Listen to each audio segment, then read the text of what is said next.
దేవుని మాటలు నిత్య జీవపు ఊటలు. అవి నిరంతరము ఊరే జలధారలు వంటివి.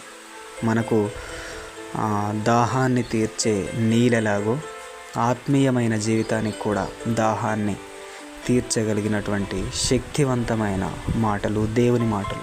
ఈ లోక మాటలైనా గతించిపోతాయేమో, కరుమైపోతాయేమో, మర్చిపోతామేమో, కానీ దేవుని మాటలట ఆకాశము భూమి గతించిపోతాయేమో, కానీ దేవుని మాటలు ఉన్నది ఉన్నట్లుగా ఒక్క పుల్లైనా కూడా గతించిపోవు. అందుకే అవి నిత్య జీవపు జలధారలు.